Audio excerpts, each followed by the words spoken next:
Bom dia, boa tarde, boa noite. Eu sou Alexia Costa, diretora de Ensino e Capacitação do IBS, e esse é o Excelência em Saúde, o seu canal de atualização sobre gestão da qualidade, acreditação e segurança do paciente.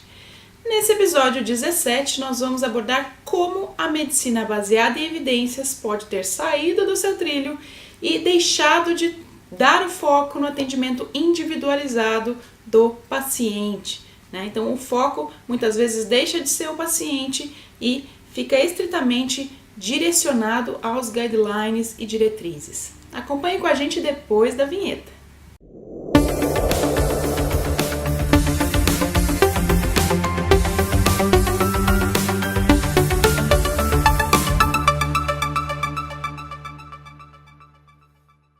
Bem, o termo medicina baseada em evidências, se a gente jogar no Google Scholar essa busca, vão vir mais de 1,8 milhões de trabalhos, né? Lembrar que a medicina baseada em evidências, desde o princípio, ela aponta um compilado, né, de informações relacionadas ao julgamento clínico, evidência científica relevante e o último conjunto aqui, ó, preferências e valores dos pacientes. É justamente isso aqui que o trabalho buscou evidenciar se estava sendo efetivamente implementado na prática ou se apenas esses dois conjuntos aqui de cima são o foco efetivo da medicina baseada em evidências. Justamente agora, né, mais de 2 décadas depois do início desse movimento, a medicina baseada em evidências, né, já se tornou prática clínica moderna e, obviamente, contribuiu muito para os avanços de saúde, ninguém coloca isso em questão. Mas muitos médicos e pacientes expressaram insatisfação com a medicina baseada em evidências. Por quê? Principalmente pela maneira como foi aplicada a indivíduos, especialmente na atenção primária, Existe a preocupação de que as orientações destinam-se a reduzir a variação e melhorar a qualidade. Este é o foco e o objetivo primário da medicina baseada em evidências. Mas, pelo contrário, segundo os autores, a medicina baseada em evidências hoje resultou numa medicina autoritária e principalmente burocrática, focada em papéis, documentos e não no paciente. A problemática, Então, evidências geradas a partir de grandes populações, que em geral são o foco dos grandes estudos focados em medicina baseada em evidências, geraram orientações muito longas e tecnicamente complexas.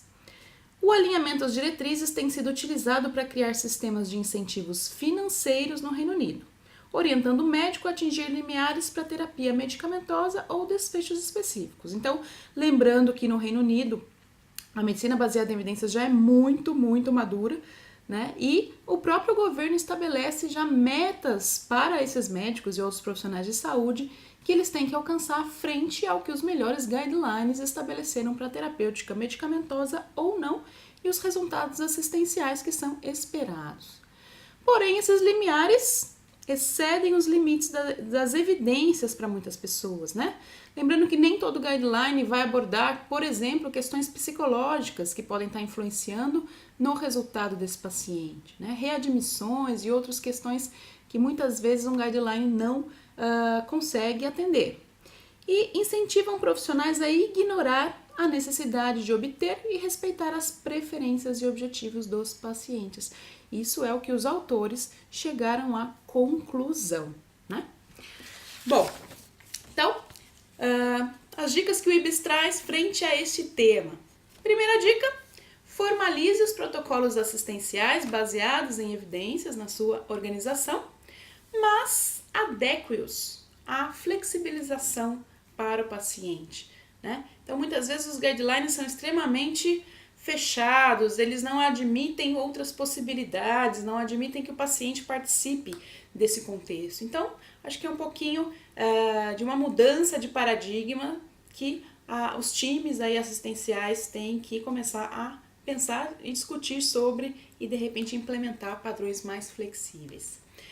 Segunda dica, evite a rigidez excessiva no gerenciamento de indicadores dos protocolos assistenciais, facilitando a compreensão de possíveis desvios que são justificáveis, Nem sempre aquele tempo foi atendido aliás, o tempo não foi atendido por um motivo simplesmente de que a equipe ignorou aquela padronização. Muitas vezes ele não foi atendido porque o paciente apresentou alguma necessidade específica, às vezes um valor religioso foi atendido, um valor de alguma tradição cultural foi atendido e por esse motivo aquele marcador específico não se adequou à meta. Então, casos e casos têm que ser conversados para avaliar se isso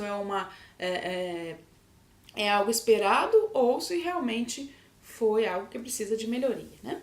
Terceira e última dica: envolva o corpo clínico nas discussões de cuidado centrado no paciente, né? No sentido de que essa mudança de paradigma tem que começar a acontecer, né? Nem sempre aquilo que é o guideline, aquilo que está escrito é imutável, é inflexível.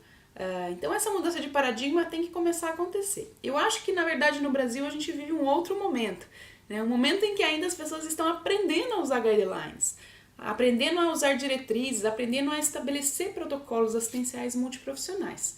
Mas, entendendo que isso já é um movimento que ocorre na Inglaterra, daqui a pouquinho, né, poucos anos, esse movimento vai ter que estar acontecendo aqui no Brasil e é importante a gente já se preparar, entendendo que é algo que vai possivelmente acontecer por aqui também, ok? Então essas foram as dicas do episódio 17 de hoje. Eu espero muito que vocês tenham gostado e agradeço a quem ficou até o final. Não esqueçam de curtir, compartilhar, marcar pessoas ou mesmo enviar alguma questão, alguma perguntinha pra gente. A gente vai ter o maior prazer em estar respondendo pra vocês, ok? Então, até a próxima, a gente se vê!